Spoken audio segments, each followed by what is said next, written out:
Welcome. My name is Amy, and I teach sculpture in the art department. Tonight, we are presenting a performative talk by artist and organizer Carolyn Woolard. This talk is part of a hybrid practice series, which is composed by the Williams Department of Art and the Williams College Museum of Art. This is our third year hosting this series, which brings an artist to campus whose work and practice spans media, disciplines, approaches, and forms. This is also an opportunity for WCMA and the art department to work closely on a program that is both public-facing but also addresses the art curriculum and the student body at Williams. As part of this series, Carolyn will also host a workshop for Williams students tomorrow afternoon that will delve deeper into explorations of infrastructure or organizing systems in her practice and in her work. And for those of you that are interested and have not yet signed up, there are a few spots left for this smaller group interaction. And if you're interested, please let Nina, who's sitting right here in the front, know at the end of tonight if you'd like to get signed up for that. I'm going to pass this on to Nina now. Thanks. Hi, everybody. For those of you who don't know me, my name is Nina Pelez, and I'm the Assistant Curator of Public Programs here at WCMA. Before Caroline begins, I want to call attention to some things that really strike me about her work. Caroline's work is not simply about things. Her work is not about alternative economies, or about sustainability, or about collaboration, or about economic justice. It does not just represent these concepts, but it is those things. It lives those ideas and brings them into being. Caroline Woolard creates alternative economies. She builds sustainable furniture. She collaborates with artists, activists, and organizers. She advocates for economic justice. In her own words, Caroline makes not only work about the world she wants to see, but she is involved in making those worlds outside of the studio. Collaboration, collaborate, cooperation, cooperate. These are words we hear and use often, but they are things we are not especially well versed in, taught, or even encouraged to do. Yet Caroline's work, across its multiple and hybrid forms, consistently reveals the ways in which collaboration can be both empowering and even subversive.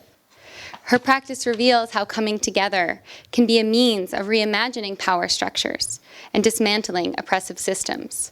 Systems like capitalism, real estate, and higher education.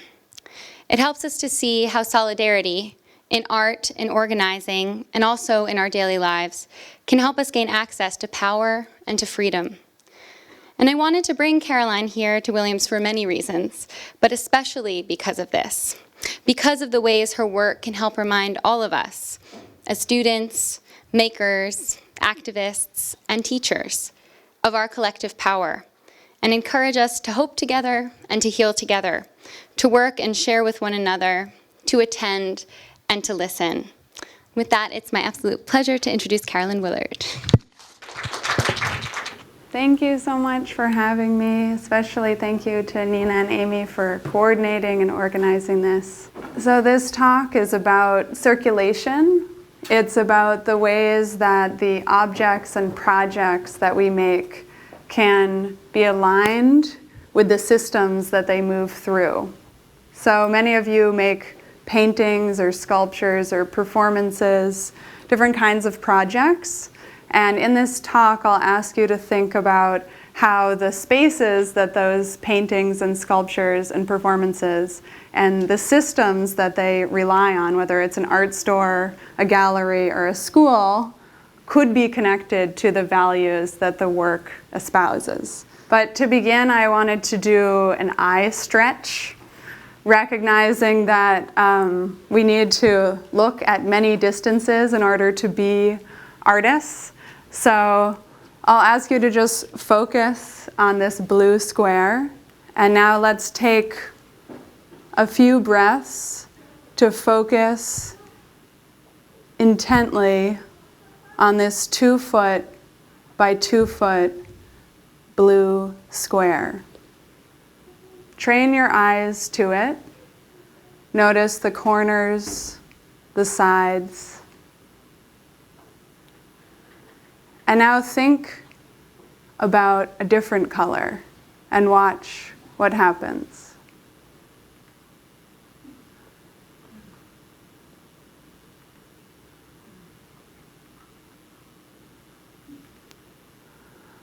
So with that eye stretch, I'd like to begin by telling you a little bit about who I am, to get into the space and try and be more open with you so that this is not a typical only self-promotional monologue or excess of speech, so that I can try to share myself as deeply with you as I'm comfortable doing, and so that I can model for you a way of being present with one another that I hope we can have more often in schools.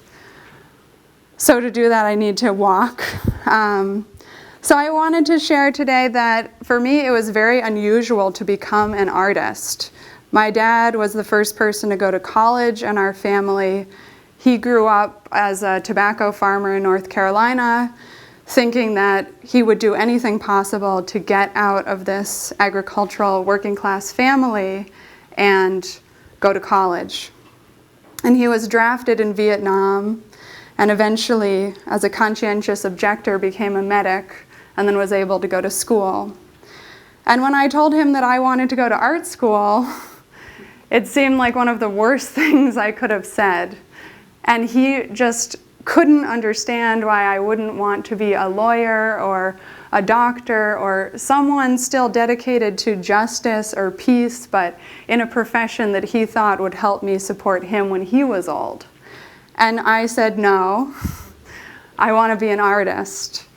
And it continues to be a very difficult thing for me because you know in this climate that this is a way of being that is under attack. The ability to express our truths or speak truth to power and feel our own sense of dignity and imagination is something that is constantly being questioned.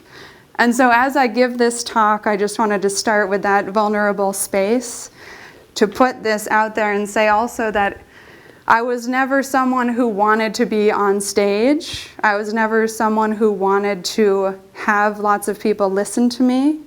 So I think if you are feeling distracted or dissociated or like you want to text or do something else, you should leave, because it's hard for me to share this with you and I want you to be present with me as best as you can. So when my dad was asking me, why are you going to make art?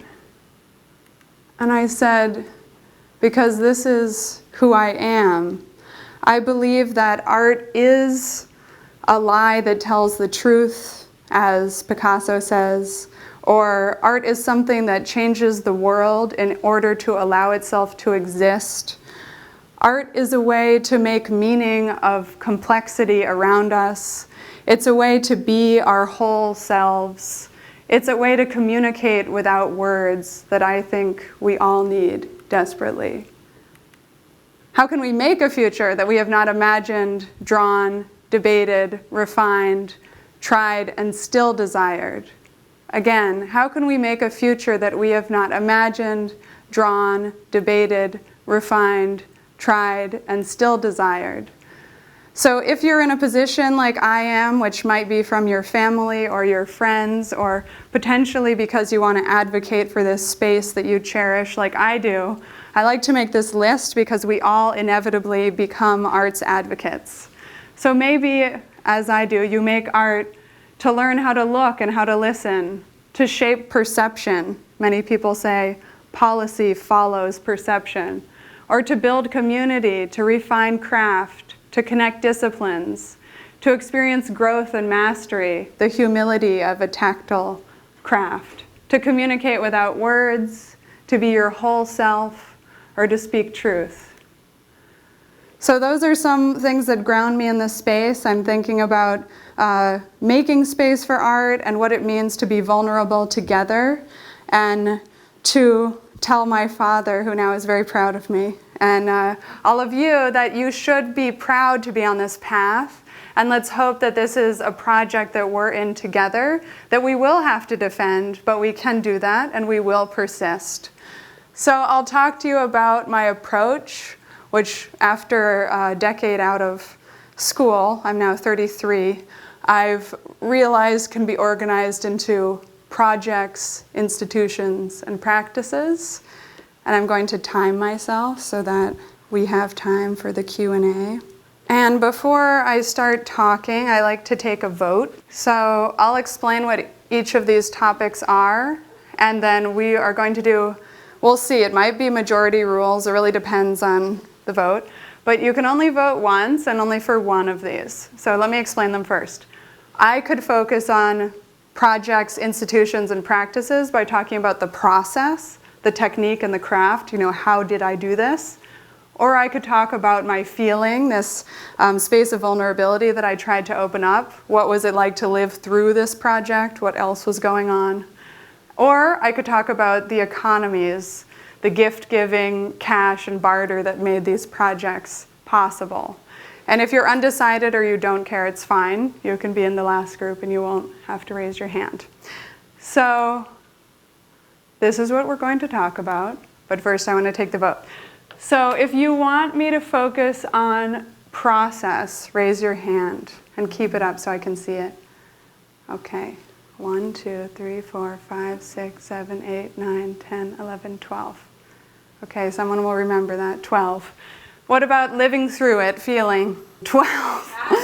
Okay, what about economies? Okay, so if we were really in a consensus-based collective right now, we'd have to go into a long process of coming to consensus. But I'm going to try and balance it between the process and living through it with a little bit of money. And if I don't answer all your questions, which is hard because we only have 50 minutes, we can do it in the Q&A, or you can email me. So I'll try and define these different aspects of this framework that I've created to try and think about what I do. These are working definitions and off the top of my head, so we can return to them and debate them. So I define projects as entities or efforts which are created that always already imagine strangers. So when you make a project, you think about this encounter, this moment when it's finished and someone comes and sees it, typically someone that you don't know. So a project always already imagines a stranger. An institution is a norm or set of rules or conventions that often has hardened resources around it. Maybe it's a brick and mortar institution or a network, but it could be more nebulous. It could be an institution like marriage. And then practices are the embodied and consistently engaged in activities that are satisfied with the people who are present. So practices don't imagine a stranger. Practices are always involving a group on a repeat basis over time. And I'm interested in all of these and how they relate to one another. So I've developed these different projects, but I want you to know that there are many people you can ask about them. I'm just one person in these groups. So you could also ask Jen, Louise, Rich, Carl, Louise again, or Rachel, Ame, Christian, Saul, Brittany, Risa, Mark, Paula, Dan, Joe, Mara, Sam, David, Oksana, Adele, Todd, Emilio, Susan, Vicky, or Agnes about many of the things that I will describe. So here's an analogy to try and think about what a project, an institution, and a practice might be. Forgive me if you hate these kinds of things, but imagine that it's a tree. The project is something like a fruit. It's short-term, it's very shiny, it's something that attracts people. The institution is the trunk, it's something much more firm, but it can only be held up with practices, which could be seen as the roots or the mycelium. So today I'll talk about one specific project, how it ties into a larger institution, and the practices that hold this up. So I wanted to start by talking about this table that I made last year that is related to the founding myth of Rome. So there's a very famous story about a she-wolf who raised two brothers, Romulus and Remus. And I was doing this project at Cornell, so I really wanted to make something that had to do with this myth of brotherhood. For me, I have a very conflicted relationship with my own mother and my brother, and I was thinking a lot about our country and what it would mean to have a common emblem that's a she-wolf rather than a bald eagle. And I was also thinking about my relationship to my mother and what it meant to have this kind of fierce love that you see with the suckling of Romulus and Remus, especially when you know that these brothers one of them will murder the other. And my relationship to my brother, who went to Cornell and was part of a fraternity. So he was a brother at Cornell. And this kind of fierce love that you see, the grimacing face of the she-wolf with her distended udders, is something that I connected to, was both repulsed by and seduced into. So I wanted to make a table that had this kind of shape. And I'd say further, to get into both the process and the feeling into it, that I had this fantasy, I'm queer, so my wife is namely Claire, had this fantasy of pressing through my partner's back into her breast. And I had this feeling that if you could push through her back and feel her breast, it would be something like this table. And that's something that I would never normally share. And the top of the breasts are all open. They're filled with water. They act as a timekeeping device. It's an ancient device, just a bowl with a single hole in the bottom. So it sinks very, very slowly into the breast. And it's called a clepsydra. It's a water clock, and it was because sundials don't work at night or inside. So water clocks were used as timekeeping devices in ancient Rome. And this would mark the duration of conversations at Cornell. There was also a really beautiful indent to mark how 5 tables could go together, because I wanted a pack of she-wolves. I didn't want this singular mother alone. Wolves come in packs. So this is one of the installation shots. This table moved many times at Cornell. And now, because you did ask for process, I'll talk about that just quickly.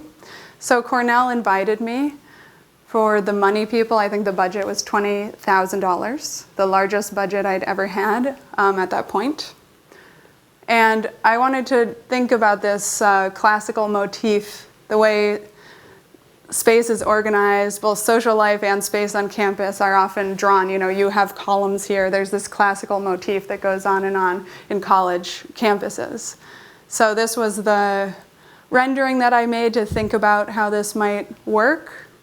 And I wanted to connect the gorges of Cornell to this ancient water clock. So I made these images for a proposal for process people so that Cornell would accept the project and give me the money. These are the gorges, famously, if you don't know them. And I made many renderings. At first I thought the table might be curved. Here's a very bad sketch to begin with. This is the first sketch. I thought maybe they would be dripping, and then I changed the project. Very early sketches. I was thinking also about a completely different design where the water jug is also backrest. I went with the one up there. And to show you the kind of obsessive process that I go through, I wanted to figure out how tables could touch one another.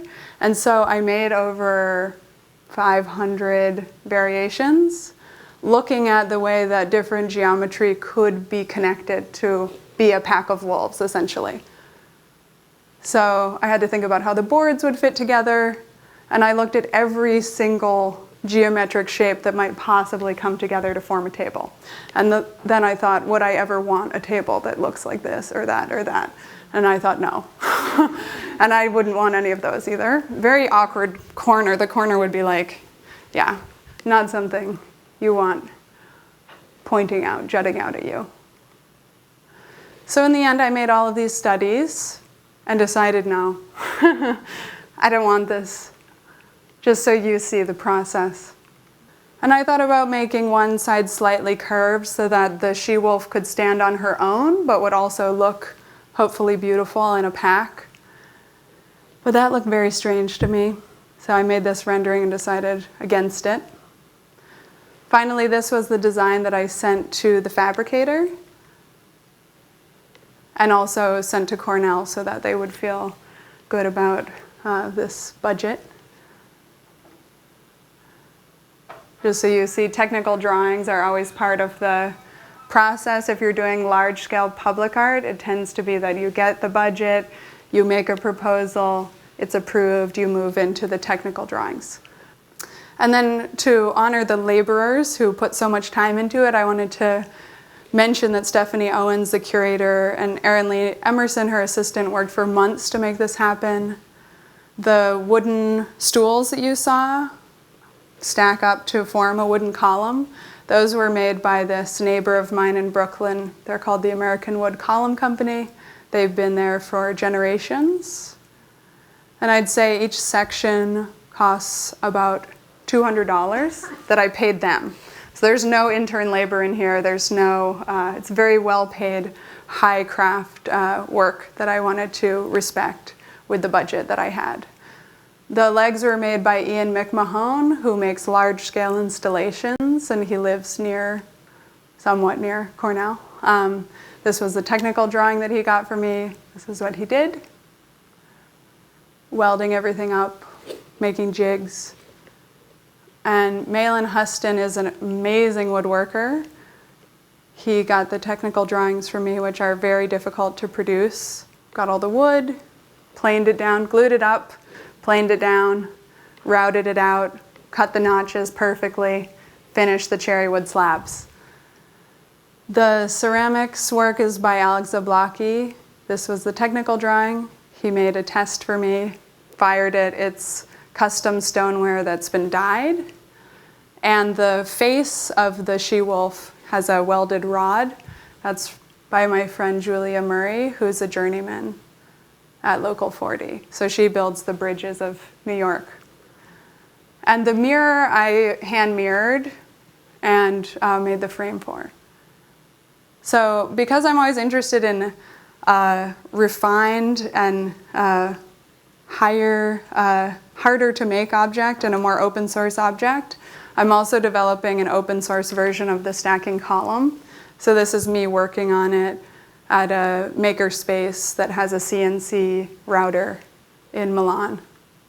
And then again, refining it at SVA in New York City. Osden Coase helped me a lot in Milan. Isabella Crowley helped me at SVA. And Herman took the photos. So that gives you a sense of a project, a discrete object. And in terms of feeling through it, I think for me, my memories of Cornell were as a space that was very violent in terms of the expression of masculinity in the fraternity system. And I felt how damaging it was for my brother.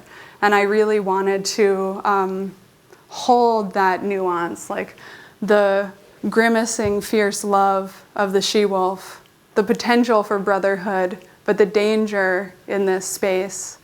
And I think the conversations that unfolded around the tables uncovered a lot of that at Cornell.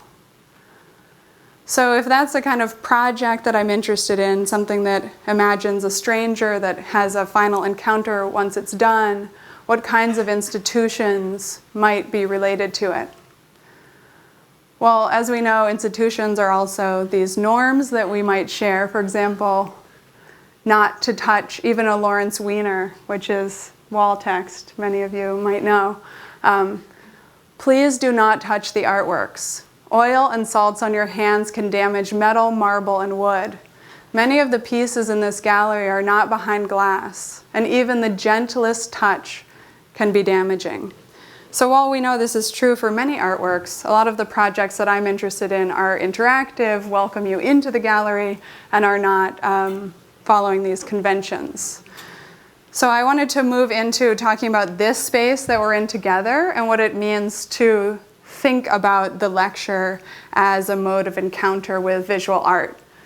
So think about the fact that you might learn more about visual art in lecture halls than you ever will by visiting art with your own body, maybe also online or through your phone. So what does it mean that a visiting artist comes to you first and foremost in this capacity? For example, you don't see me in the gallery, although you will tomorrow, not on the street, not in a community center, not in an office, not in a workshop, not in the studio, not in the lab, not in the store. It's most common for you to encounter artists in this way, potentially listening to an excess of speech, not again in a workshop or a demonstration or learning a practice or speaking in a collective meeting. Instead, one person and many listening. So when did a lecture hall or campus become a natural habitat for an artist? Why not an apprenticeship model or a long walk with your elders or an atelier or a collective expression of culture or heritage that you're brought up into? What does it mean that this is the natural habitat for someone like me? Well, you might know that this is a relatively short history, and I think we have to be aware of these histories to know how they shape us and how we might change them. So when thinking about hiring Nabokov, famously in the 50s, this Harvard professor said, "Gentlemen, even if one allows that Nabokov is an important writer, are we next to invite an elephant to be professor of zoology?"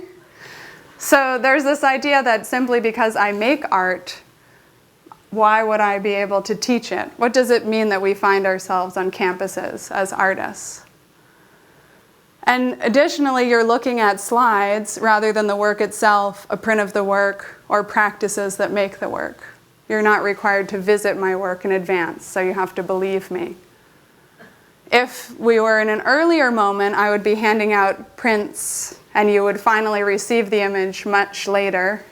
Maybe I talked about the wolves and just now in the back of the room you're seeing the image of what I was discussing. Maybe I bring a huge drop scene to refer to for the entire talk. So also question the fact that we're looking at representations. The history of art has potentially been the history of that which can be photographed. So what we're doing here are producing lore, folklore, or what you could call a work story. You're not listening to the fabricators that I talked about. You're not listening to other members of collectives. You're not listening to someone who's from here, so who knows if what I'm telling you is true. You're not listening to multiple participants. So, as Magnus Barthes says, works of art are often mediated as stories, constructed, shaped, and maintained in a system of talking, staging, performing, disseminating, and circulating.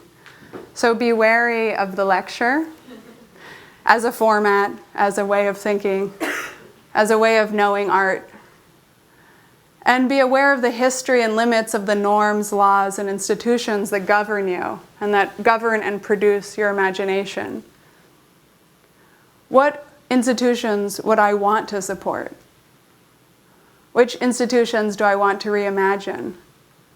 How do I know an institution when I see it? So this is a 2-foot by 2-foot square, which you'll notice is exactly the size of a ceiling panel.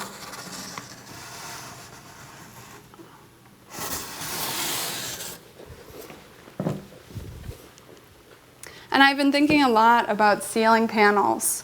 So I wanted you all to take a moment to look up.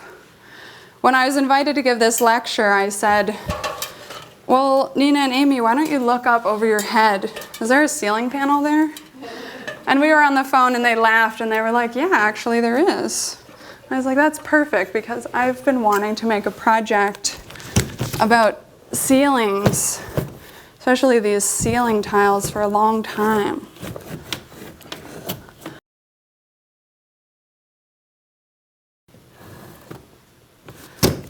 Doesn't want to come out. Let's just take a moment. Let's just think about the ceiling.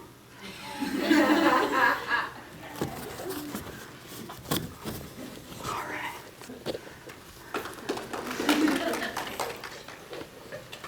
So what would it mean to consider the space overhead to start thinking about the material will of our institutions. What would it mean, for example, if we made it our work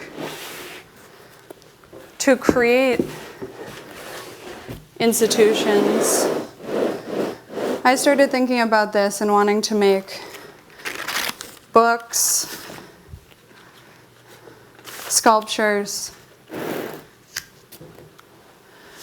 and multiple projects that start to reimagine what happens overhead. So the next time you look up, wherever you are, think about this 2-foot by 2-foot blue square. And just as we stretched our eyes, I'd love it if you'd take a moment to look up and stretch your neck back down. And look up again. Your neck will thank you. So I want to notice and then reimagine the ceiling tiles that cover our schools, offices, rooms, airports, stores, and restaurants. But I know I have to understand the conditions that make these tiles ubiquitous in order to adjust, remove, or reimagine them. So Rainer Bonham famously said, "The suspended ceiling is probably the greatest achievement to date in accommodating technology to architecture."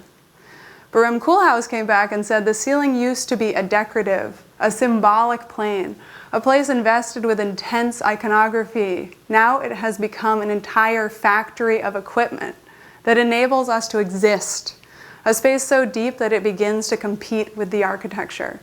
It is a domain over which architects have lost all control, a zone surrendered to other professions."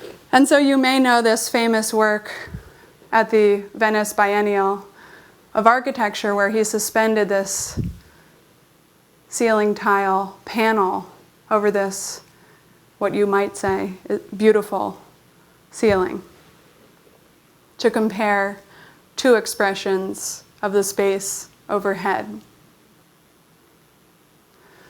So the work that I'm about to undertake is to make ceiling tile sculptures. But why would I use this awful material that will never degrade, will be in landfills for centuries? So I decided to use mycelium because I'm very excited by mushrooms. Very dusty up there. So what I learned from mushrooms is that they are 1/10 of the soil. They're everywhere. And if you know this arts collective called the Rax Media Collective, you might have heard this wonderful piece of writing they have called a latento. So rather than a manifesto, they wrote a latento, which is about all of the things latent that are everywhere but unseen that might be about to form something like a mushroom. And I'm very inspired by this concept of what's latent and a latento. So the way the mycelium works is it's 1/10 of the soil, it grows in strength, and then suddenly it'll form a mushroom. But if you stop it before it forms a mushroom, you can use it as a material for any of your work. So I made a mold. You can see a test up here. And this is day 6 with the mycelium. So every institution has material will and physical impact. So if ceiling tiles are standing in for all of these things, what other ceilings might we want, and what do they have to do with the institutions that we desire? Let's imagine that we could have these ceilings, or this ceiling by my favorite architect. This is all Terunobu Fujimori, beautiful ceilings. So when I think about the institutions that I want to support, this is for the economy people. I saw this diagram that connected barter and collective living to community land trusts and credit unions, and I realized that this is the vision of economic justice or the solidarity economy that I want to live in. It involves credit unions, worker-owned businesses, trade and vocational schools, farms like Soul Fire Farm in Albany, Grafton, near Albany, community radio and community media, community land trusts, like the Albany Community Land Trust, food co-ops, workshops and maker spaces, barter clubs, and protests because it's never finished. So when I say projects and infrastructure for this economy, you could also think of it as the commons, the new economy, the peace economy, the cooperative economy, or just very clearly economic justice. Here's the Swiss International style image of the exact same diagram in case you like the clean white design. And I want to remember that institutions come in many sizes and ages. So in all of the projects I've been involved in, which we could get into in the Q&A if you're interested, I create a project that's related to a larger collective institution or project that's ongoing. But it's always involved in this broader picture of economic justice or the solidarity economy. So when I thought about an institution that would be related to this wolf, the institution that makes most sense to me is one that addresses the fact that we are deeply wounded and very wound up. So I called it Wound or Wound, and it's a study center for group work.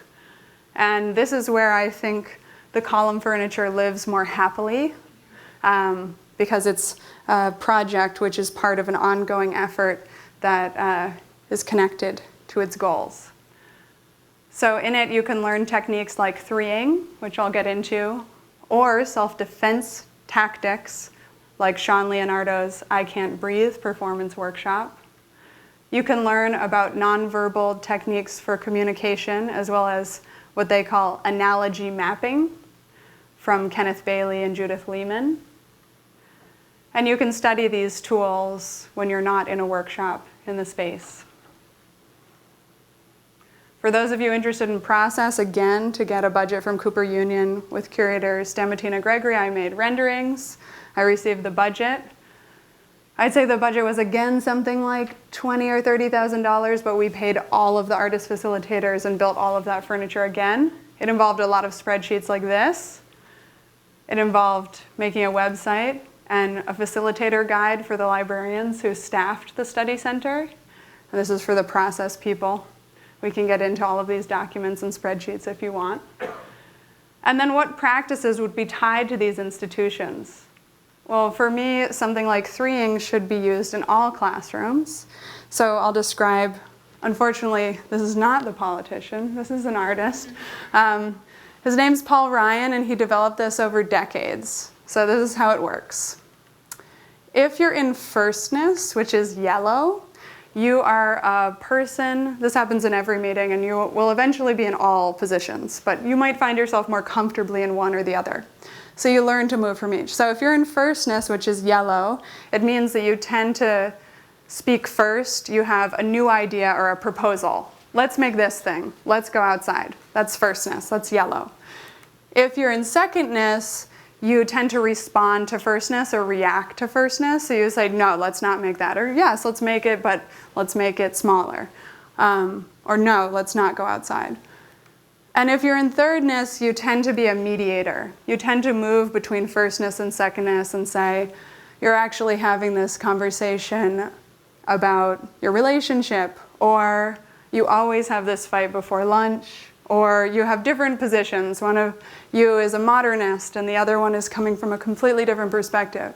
So you can see how in many groups, learning which position you speak from or work from could help you shift the dynamics and try to occupy different positions. I think that in new interdisciplinary models, or old ones, like community land trusts, when you have to bring together interdisciplinary teams, it's important to know models like threeing. So all of these different people come together in collaboration, and they can learn practices from this study center for group work so that they can build models that are essential, I'd say, for economic justice.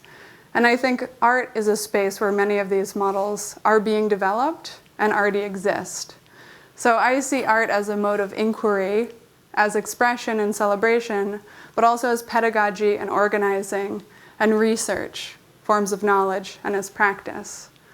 And I think of myself as a convener a solidarity economist, a researcher, an educator, a truth teller, a practitioner, an organizer, and hopefully one day, a wise mentor. So what this means is that the project, which we always imagine will be encountered by a stranger, essentially recedes from view as your primary focus. And you see instead the systems and institutions that enable that project to exist. And if you're interested in this, you start to think about all these different moments that could be your primary focus. Maybe you're interested in how you source materials, or how you organize work, or if your tools are available to other people, how you talk about the project in moments like this. Maybe who encounters it, who stewards it or acquires it once it's not in your studio, and where it departs once you and other people forget about it. How it's transferred, copyrighted, and then how you support yourself throughout the process. This is something that I'm developing with Susan Jahoda and Emilio Pope. It used to be called Of Supply Chains, and then it was called 10 Leaps, and now it has a new name that we're not sure of yet. There's a card game associated with it, and a book that will come out in the summer. So our goal is to teach many people how to work in this way. And we have an online resource right now that's just bfamfaphd.com, a collective that I can talk more about if you're interested, /cards. And it's a prompt for new projects that would think more about institutions and practices than only focusing on finished projects. So what is this approach?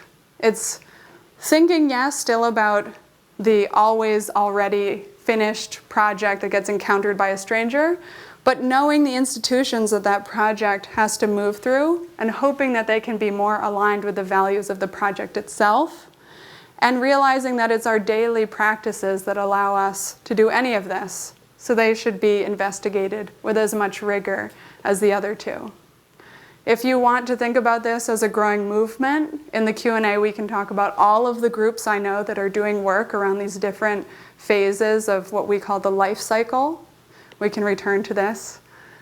And for me, this is because to make a future, we have to imagine it, draw it, debate it, refine it, try it, and still desire it. And so we will learn to do all of these things. These are the key roles that I believe are necessary for these projects. We can also debate and return to this. And again, there are many people you can ask about this besides me. So let's hope that you can think about these three approaches to your work. And when you see this blue square that's 2 feet by 2 feet overhead, you remember that it can change.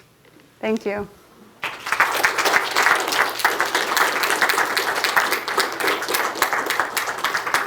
So who has a question?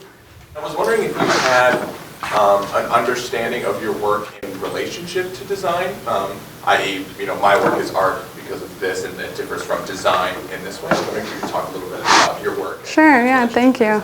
So I guess I'd say that in the same way I want to study institutions and their histories, I'm interested in how concepts have communities of practice and understanding that shift over time and in different places.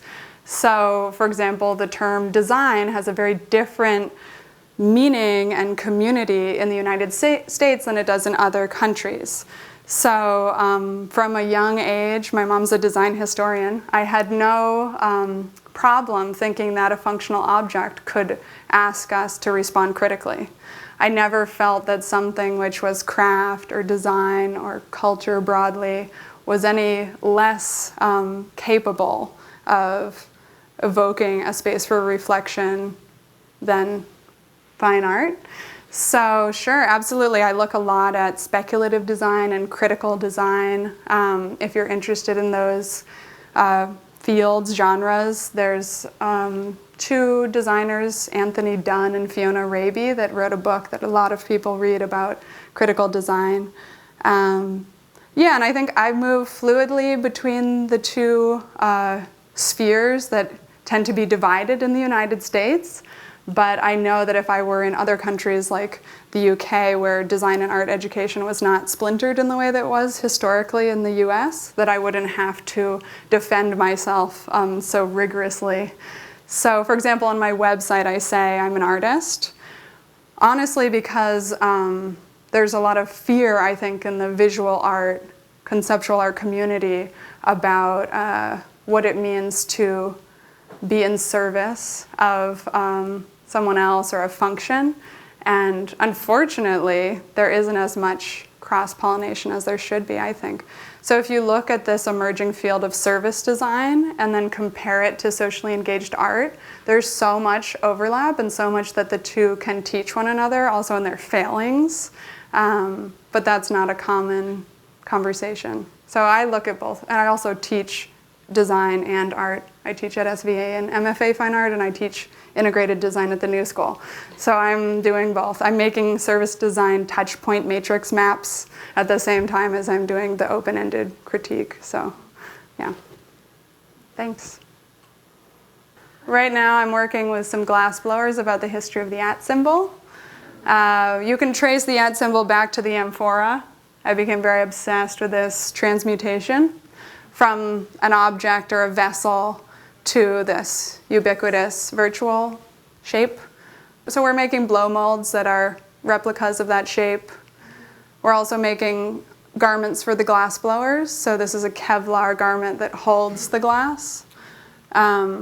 This also becomes a column. So the blow mold becomes a stacking column. So you'll see my now obsession with this like classical motif. Yeah, so this is really exciting, and I guess unlike, there's also a video where we use the sound of blowing over glass to make the project. Yeah, I guess I'd say unlike the Capitoline wools where I felt that I needed to be a designer essentially and have a fabricator, I really wanted to work collaboratively with two master glass blowers who are also contemporary conceptual artists, because I knew that there's so much limitation in not having a relationship to the material poetry that you find by creating the work. So we've been working for the past 2 years together, and we'll have a project done hopefully in September to show at a big space in New York, and they're making a documentary about it with PBS. So this is, for me, a great forward movement into really getting my hands dirty and not just working with fabricators. Yeah. Visual artists have access to cultural and also financial capital that makes their projects, which could be very short-lived, have spectacular visibility in ways that can make us dangerous allies to organizing work, which is long-term, not so quick and splashy or spectacular. When I'm imagining my work in relationship to the solidarity economy, I know that often the organizing work that I do, the more effective it is, the less visible it will be. And I think I've had a very difficult path that just is a reflection of my own racial, able-bodied, owning class privilege, educational privilege. For example, when I was involved in the real estate investment co-op and I said yes to Art21 making a video, very bad idea, To me, because of my own naive approach to the project, I thought, of course this visibility would be good for the organizing work. But it absolutely was not, because Art21 and PBS still focus on charismatic leaders. It confuses everyone. Especially as a white artist, I look immediately like a gentrifier to all people who would maybe trust something like a group that wants to inject capital into permanently affordable, decommodified land. So that made so many people distrust us, and me especially be distrusted within the group. And I think more and more, especially with the rise of socially engaged art, about the importance of knowing the limits of your capacity as a visual artist, especially if you work with elite institutions, to support the really long-term organizing work that is slow and needs to be collective on a mass scale in a way that very few art institutions today understand. So sure, let's imagine a future where all art classes are taught by collectives, you only can enter as a collective, and this notion of the multitude is more easy to comprehend and work with. Same with videos and press, that it wouldn't be a solo person speaking. But for now, I think we have to be very careful. And now when I'm about to do a project in Ohio with organizers there, I essentially said, tell me your existing actions. I'm going to make a beautiful spectacle for an existing action. I'll bring a lot of media attention to it. You tell me what's ethical and what's not. I'm not a member of this group, I know that. You're doing the hard long-term work, and I'll come in and I'll pay you also for your time because this is work and I'm getting paid. So I've become much more careful about when organizing is art and when it's not.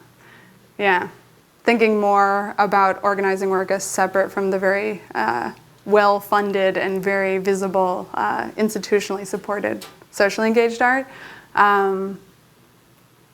I did not choose to represent projects that I consider socially engaged tonight, and that was a very clear choice.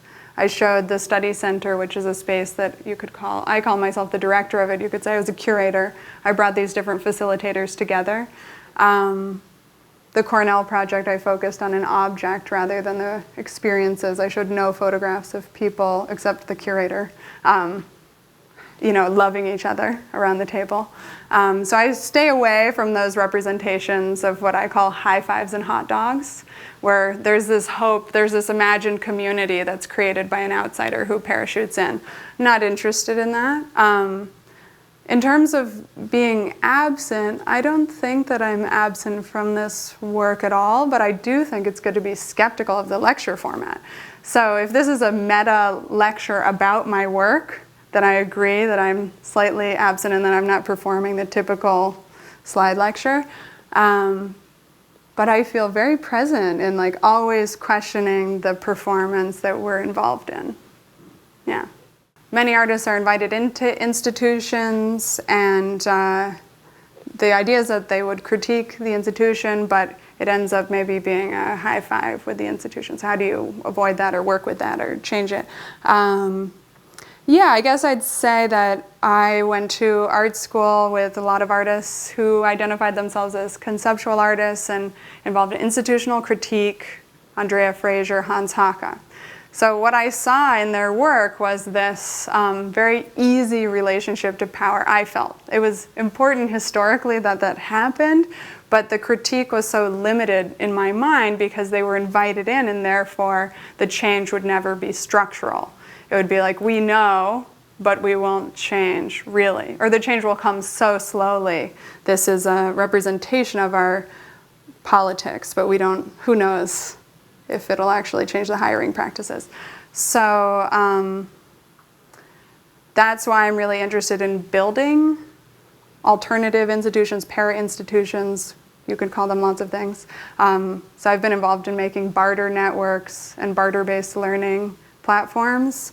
And I think as a supporter of organizing work, I've also done things like create media for this group, Solidarity NYC, helped with community land trust media work in the city, just as a supporter. So I really believe that the institutions that will hold the values we want, most of the time, don't look like the most powerful elite institutions with money at the moment. But there are many institutions that are smaller scale that I really do think we need to hold up. Those to me are the credit unions, they're the land trusts. For example, there are institutions in New York City like El Museo del Barrio. This is an institution that is formed within some people's lifetime. They were my age when it started, and it started, probably some of you know, maybe some of you don't, because there was a curator who actually said to artists in East Harlem, it must be so hard working as an artist, as a Puerto Rican artist, when there's no Puerto Rican art history. And that was said in the 60s to these artists who are incredible artists, and that violence they channeled along with so many other movements like the Young Lords, Black Panthers, all at the same time, into creating this beautiful institution that is now some place that so many people aspire to show their work in. So I don't think that every institution needs to be dismantled or that every institution that has a brick and mortar high budget needs to go away. It's just that those founding stories are very important for us to uncover and also be inspired to know that we can do something like that in our lifetime.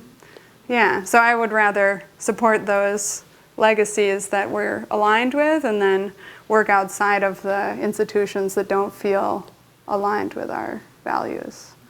Yeah. And I would say I don't believe that I'm working outside of capitalism. I don't think there's an outside of capitalism. There's a lot of debates within the solidarity economy about what this means. Is it democratic socialism? What is it? Anti-capitalism, post-capitalism. That's an ongoing debate. But yeah, we are defined by our contradictions. There's no way for me to have 1 foot in Williams College and 1 foot in community land trust organizing without a lot of internal turmoil. I'm often thinking, should I try and work long-term in nonprofits that help things like community land trusts form? That also is a very capitalist model of philanthropy because we don't tax the rich. So when you don't tax the rich, they either shop for philanthropic causes or they shop for expensive artworks in the art market. So whether you're nonprofit or for-profit, in the United States, we're not taxing the rich, we're not giving subsidies to artists. So if artists aren't subsidized and demand only means market or philanthropy, not demand for art because it's a cultural good and we need to reflect upon our contemporary moment, then this is our torn position. So, like, do I believe 50 years from now we'll see the collapse of the higher learning institutions as we see that Chris Newfield predicts?